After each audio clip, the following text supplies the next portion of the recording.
Good morning students. आज हम science में 12 चैप्टर बल तथा गति के नियम में जड़त्व तथा द्रव्यमान पढ़ेंगे। जड़त्व तथा द्रव्यमान, इनर्शिया एंड मास। किसी वस्तु का वह गुण जो उसकी भ्राम या गति की अवस्था में परिवर्तन का विरोध करता है, जड़त्व कहलाता है। जड़त्व वस्तु का वह गुण है जो अपनी भ्राम और गति की अवस्था में परिवर्तन का विरोध करता है, उसी को हम जड़त्व कहते हैं। अर्थात यदि वस्तु भ्राम अवस्था में तो वह भ्राम अवस्था में रहेगी, और यदि वह किसी दिशा में एक समान वेग से गतिशील है तो वह उसी दिशा में समान वेग से गति करती रहेगी। यदि कोई वस्तु भ्राम अवस्था में है तो वह भ्राम अवस्था में यानी वो रुकी रहेगी, या कोई वस्तु गतिशील अवस्था में है तो वह गति की अवस्था में ही बनी रहेगी।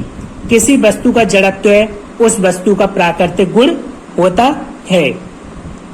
किसी वस्तु का जड़त्व उसके द्रव्यमान के अनुक्रमानुपाती होता है।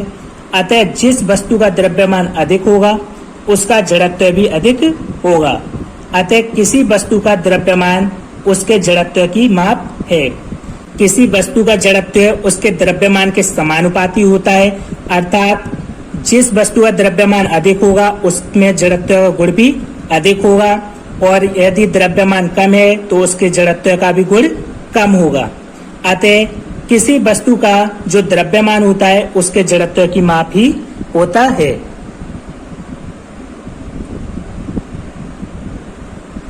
जड़त्व के प्रकार, टाइप्स ऑफ इनर्शिया। जड़त्व निम्नलिखित दो प्रकार का होता है। जड़त्व दो प्रकार का होता है। नंबर फर्स्ट भ्राम का जड़त्व, सेकंड गति का जड़त्व। नंबर फर्स्ट भ्राम का जड़त्व, इनर्शिया ऑफ रेस्ट। यदि कोई वस्तु स्थिर अवस्था में है तो वह सदैव स्थिर ही रहेगी जब तक कि उसकी अवस्था परिवर्तन के लिए बाह्य बल न लगाया जाए। यह भ्राम का जड़त्व कहलाता है।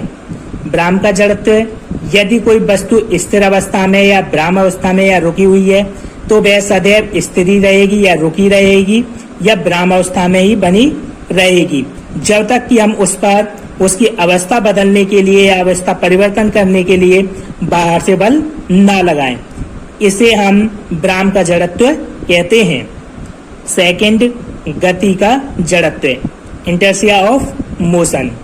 यदि कोई वस्तु एक नियत चाल से सरल रेखा में गतिमान है तो उसकी अवस्था परिवर्तन के लिए बाह्य बल आरोपित करना होगा। यह गति का जड़त्व कहलाता है। यदि कोई वस्तु एक नियत चाल से गतिशील है या एक सरल रेखा में गतिमान है नियत चाल से, तो उसकी अवस्था परिवर्तन के लिए बाह्य बल लगाना होगा, नहीं तो वो वस्तु अपनी गति को बनाए रखेगी, क्योंकि वह गति का जड़त्व रखती है। इसलिए जब तक हम उस पर बाहर से कोई बल ना लगाएं तब तक वह अपनी गति अवस्था में ही बनी रहेगी। इसी को हम गति का जड़त्व कहते हैं। जैसा कि हम देख सकते हैं जड़त्व के हमारे दैनिक जीवन में बहुत सारे उदाहरण हैं।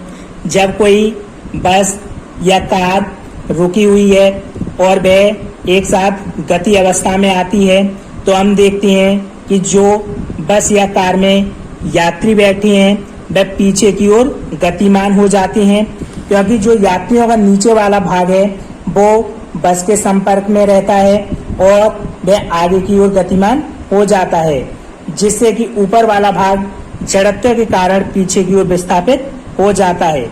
इसी प्रकार हम देख सकते हैं जब हम कंबल को तेजी से झाड़ते हैं तो उसमें जो धूल के कण होते हैं वो अलग हो जाते हैं। जब हम किसी कंबल को तेजी से झाड़ेंगे तो जड़त्व के कारण जो धूल के कण हैं वो अपने स्थान पर बने रहते हैं, और जब हम उसे झाड़ते हैं तो कंबल तो गति में आ जाता है लेकिन धूल के कण गति में नहीं आ पाते। इस कारण कंबल से धूल के कण दूर या अलग हो जाते हैं।